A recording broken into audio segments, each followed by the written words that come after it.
तो आज हम जिस मूवी को एक्सप्लेन करने वाले हैं, इस मूवी की स्टोरी काफ़ी ज़्यादा इंटरेस्टिंग है। मतलब आपको आखिर तक बना कर रखेगी, क्योंकि इस मूवी का सस्पेंस इतना तगड़ा है ना कि आपको जो लास्ट में मालूम चलेगा वो आपके रोंगटे खड़े कर देगा। तो मूवी स्टार्ट होती है जहाँ पर हमको अमेरिका का एक हुड दिखाया जाता है। हुड बोले तो जो लोग 2 नंबर का काम करते हैं उनका इलाका।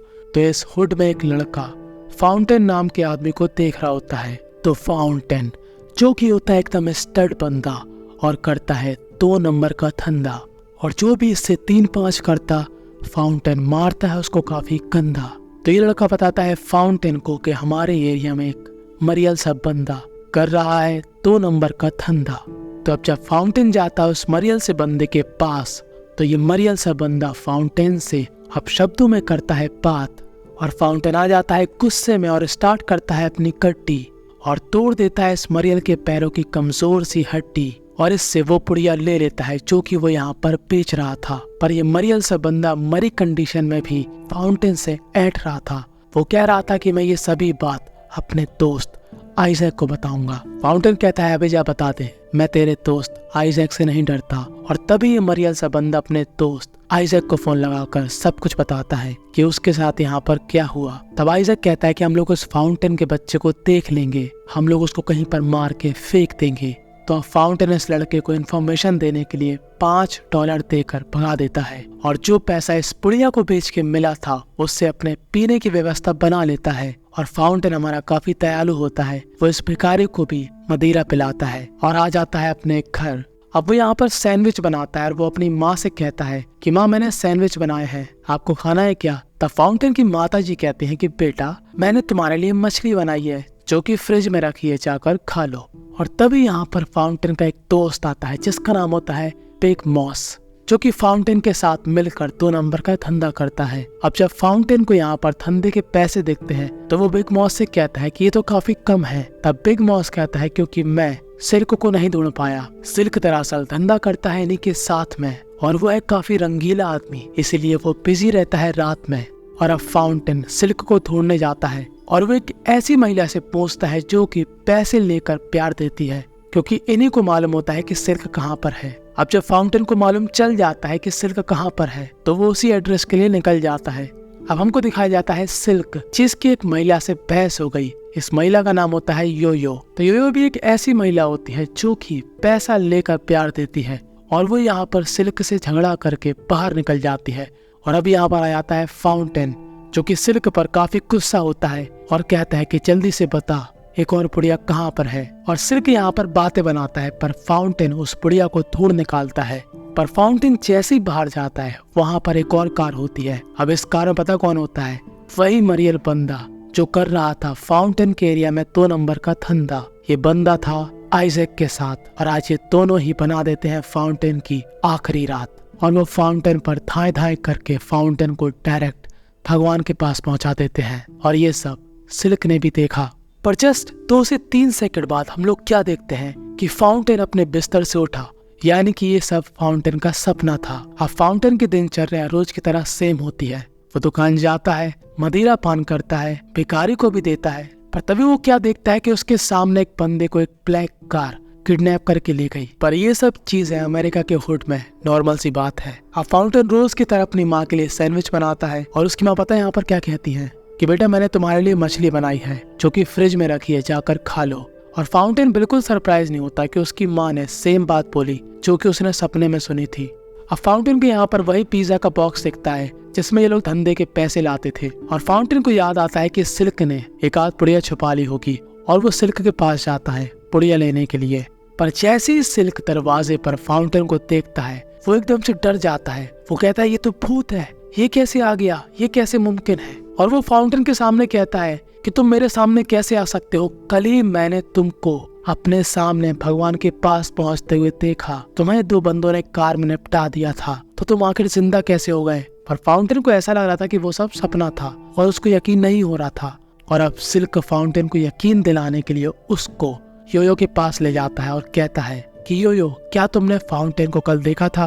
तब योयो कहती है हाँ मैंने देखा था, जब मैं तुम्हारे घर से निकली थी तब मैंने फाउंटेन को कार में देखा था। और अब मानो फाउंटेन के तो हक्की बक्की कुल हो जाती कि आखिर मैं मर के जिंदा कैसे हो गया, मेरे साथ ये क्या अचंभा हो गया।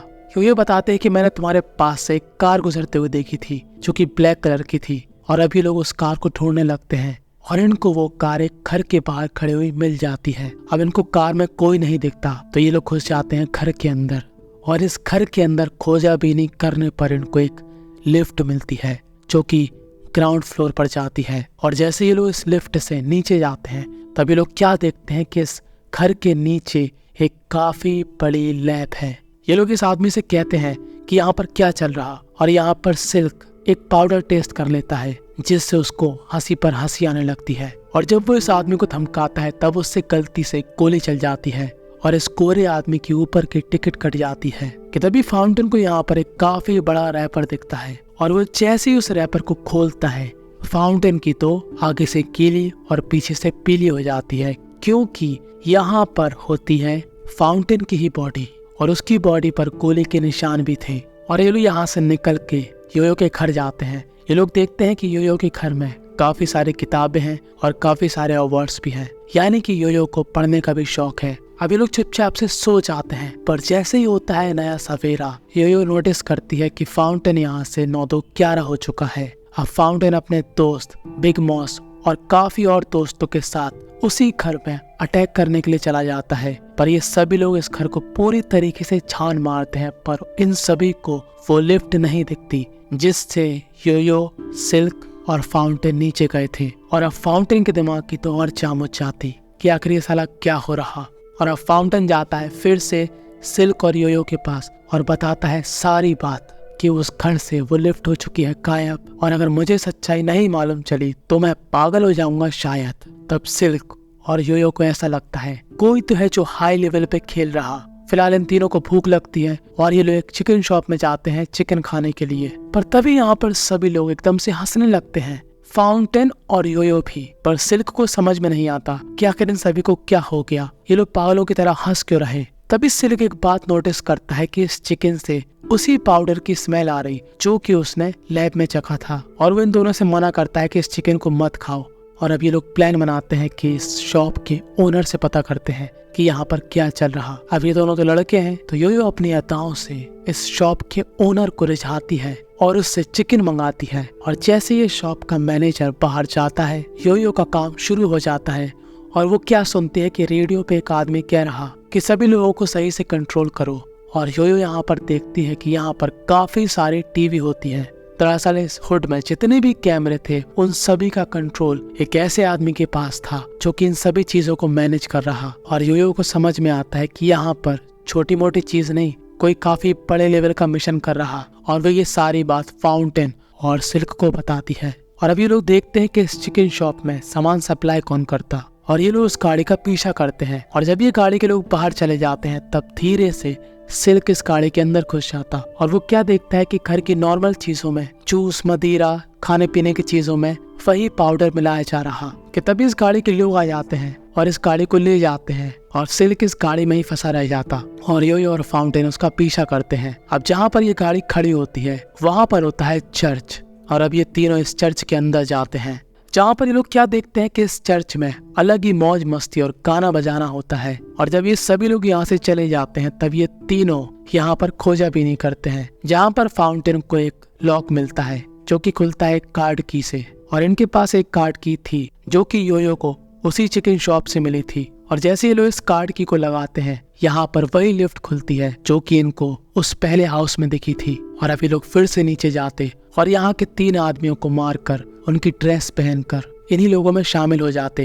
वो लोग क्या देखते हैं कि यहाँ पर 1-2 लोग नहीं, काफी लोगों की काफी बड़ी टीम है, पर ज्यादातर सभी लोग गोरे हैं। और अभी लोग क्या देखते हैं कि यहाँ पर खाने पीने की छोटी मोटी चीजों में वही पाउडर मिलाकर सप्लाई करा जा रहा, और यहाँ पर काफी सारे ब्लैक लोगों को किडनैप करके उनके ऊपर कोई एक्सपेरिमेंट किया जा रहा। और अब इन तीनों की तो मानो सनक जाती, इन तीनों के पैरों के नीचे से जमीन खिसक जाती। इनको समझ में नहीं आता कि आखिर काले लोगों पर ही क्यों एक्सपेरिमेंट हो रहा, और आखिर ये लोग चाहते क्या है, और इन सभी के पीछे आखिर किसका हाथ है। और अब ये लोग एक सीक्रेट रूम में पहुंच जाते, जहाँ पर ये लोग क्या देखते हैं कि काफी सारे कोम्ब हैं। तो ये लोग क्या देखते हैं कि इन कोम्ब के अंदर काफी सारे लोग होते हैं।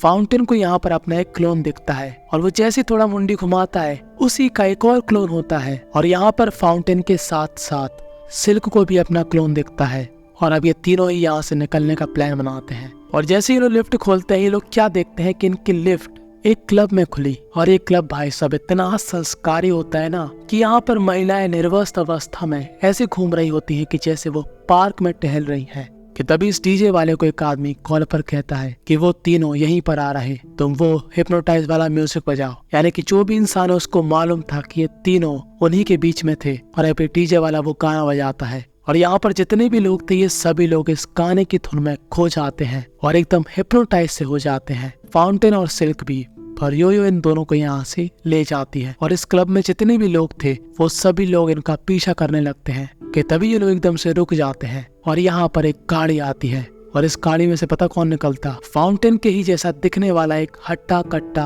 आदमी। और फिर निकलता है एक गोरा आदमी। फाउंटेन कहता है अच्छा तो तू ही है इन सभी के पीछे। तब ये गोरा आदमी कहता है कि नहीं, मैं किसी के पीछे नहीं हूँ, मैं कोई बॉस नहीं हूँ, मेरे ऊपर भी एक आदमी है, मैं तो बस सिक्योरिटी का हेड हूँ। ये लोग कहते हैं कि तुम लोगों को परेशान कर रहे, तुम लोगों को टॉर्चर कर रहे। तब ये गोरा आदमी कहता है कि हम लोग किसी को भी टॉर्चर नहीं कर रहे, हम लोग जस्ट उन पर साइंस एक्सपेरिमेंट कर रहे और तुम्हारे पास बस दो रास्ते हैं, या तो हम लोगों के हाथों मर जाओ या तो अपनी नॉर्मल जिंदगी में फिर से चले जाओ कि जैसे कुछ हुआ ही नहीं। कि तभी फाउंटेन इस आदमी पर गन तान देता है, पर ये आदमी कहता है ओलंपिया ब्लैक। और ये सुनकर फाउंटेन और सिल्क एकदम पुतले से बन जाते, उनकी बॉडी उनके कंट्रोल में ही नहीं रहती। इस गोरे आदमी के कहने पर फाउंटेन योयो पर ही हमला कर देता ना चाहते हुए भी। और जब ये आदमी रिलैक्स बोलता है तब वापस से इनकी बॉडी इनके कंट्रोल में आ जाती और कहता है कि तुम अपना डिसीजन बना लेना, मैं यहाँ से जा रहा और अब कभी इस मैटर पे मत कूदना।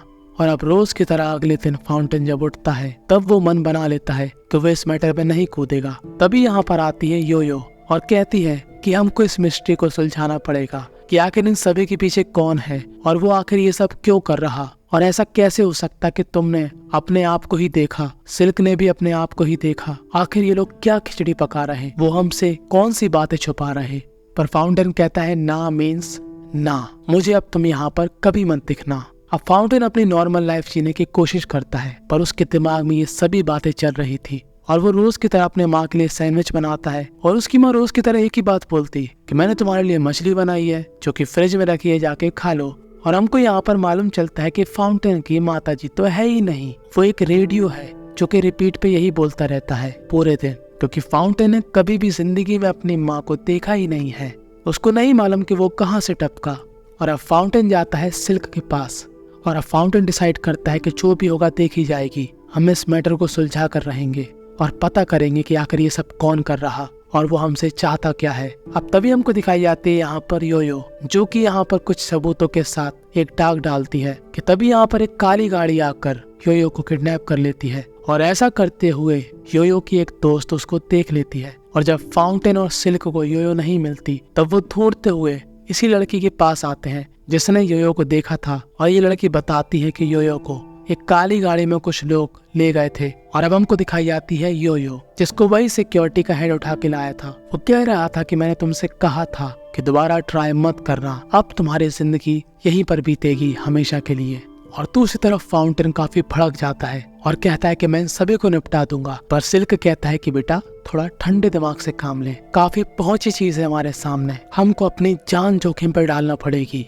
और उनसे जीतने के लिए हमको काफी तगड़ी वाली प्लानिंग करना पड़ेगी जिसमें हम आइजैक का भी साथ लेंगे। और आज ही की रात फाउंटेन आइजैक से बात करने जाता है। वो कहता है कि हम सभी को मिलकर काम करना पड़ेगा, यहाँ पर कोई काफी बड़ी खिचड़ी पका रहा, वो एक एक करके सभी ब्लैक लोगों को उठा रहा, वो हम सभी ब्लैक लोगों को पहना रहा है टोपी और बना रहा है हम लोगों की कॉपी। पर आइजैक को ये सब बातें समझ में नहीं आती और वो अपने दुश्मन फाउंटेन को ढिशक्याओं कर देता है और उसकी बॉडी को रोड पर फेंक देता। कि तभी यहाँ पर फाउंटेन की बॉडी को वही काली गाड़ी के लोग ले जाते और फाउंटेन के ऊपर फिर से यहाँ पर एक्सपेरिमेंट होता। पर तभी हम लोग क्या देखते हैं कि अगले दिन फाउंटेन अपने बिस्तर से उठा, उसने अपने माँ के लिए सैंडविच बनाए और बाहर चला गया मदिरा पान करने। कि तभी यहाँ पर इस फाउंटेन को सिल्क किडनैप कर लेता है। दरअसल ये फाउंटेन था एक कॉपी फाउंटेन और ये लोग इसको बांध के यहाँ से चले जाते हैं। और जो हमारा रियल फाउंटेन था वो जब यहाँ पर अपने आप को अकेला पाता है तब एकदम से उठ जाता है और हमको मालूम चलता है कि इन दोनों ने प्लानिंग बनाई थी